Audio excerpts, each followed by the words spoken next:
So my name is Andrea Lawson, and I'm the Assistant Director of Clinical Services here at CAPS, and I'm also Coordinator for Eating Issues.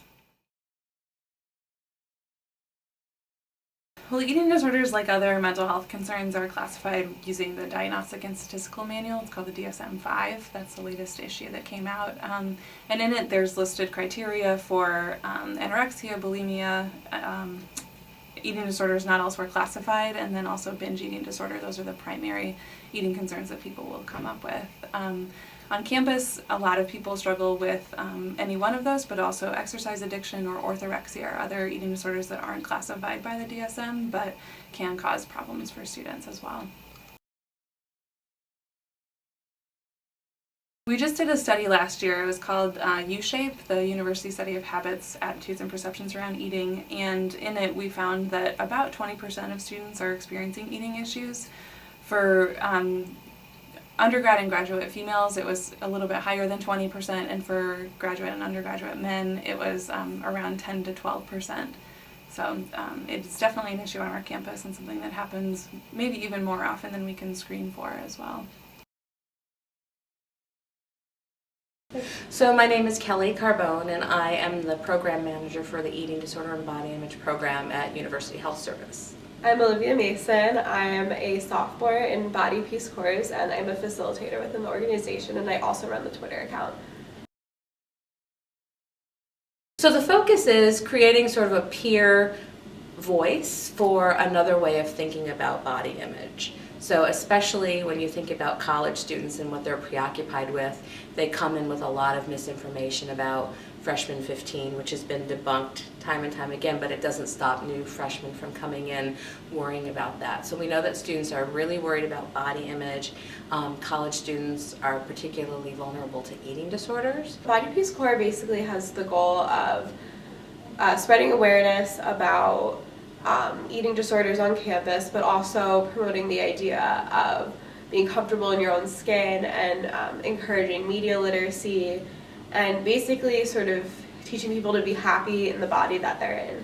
So we do a lot of different things. We try to meet everybody's needs. So sometimes we just do info tables on the Diag Festival and things like that. And the main purpose of that is just to introduce ourselves, to let students know that there is another way to think about these things and a peer group that can help you learn how to do it. Right now we are working on one of our events for Eating Disorder Awareness Week. We are making post-its for Operation Beautiful, which basically, we are writing a bunch of really positive messages on sticky notes, and we're going to be putting them all over campus. Just a couple of weeks ago, we did a performance of the body monologue, so it's sort of our tip of the hat to the vagina monologues, but the main difference is that it's more focused on bodies. It's for men and for women, and the students write their own pieces. So instead of performing someone else's script, they really get to think about sort of what has it been like for me to live in this culture that's so body obsessed. So everyone takes 3 to 5 minutes to tell their own story, and it's a really empowering, wonderful experience. So we've done it a couple times, and we're hoping to do that again next year, and we get a lot of positive feedback from that. We have a lot of ways that students can get support. One of them is here at CAPS. We do something called the Eating Patterns Assessment, and it's a 3-session protocol that helps you understand the history of your eating issues, how they're currently manifesting, and then what steps you can take after that. So you take some measures and you'll meet with a clinician, and then you'll decide together whether a referral somewhere else is a good idea, or if brief treatment here at CAPS is good, or whether you feel like you have a better understanding and can move on from there. A lot of times people who have eating disorders are in a space that's kind of in between, where they're not sure if they want to get help, they're not sure if there's a problem, they feel like things are okay.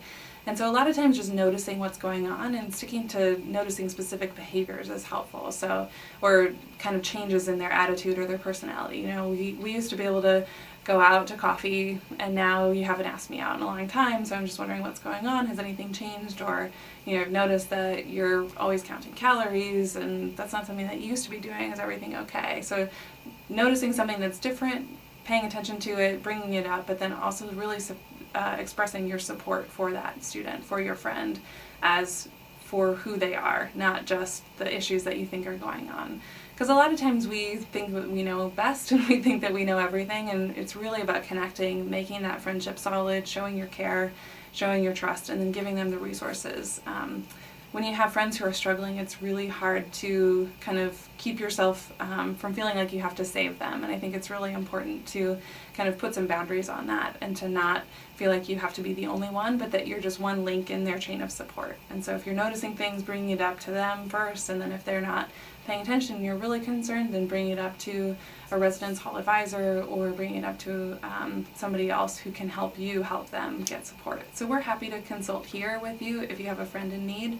There's also some really great resources on our website, on mytalk.org, and at the UHS website as well.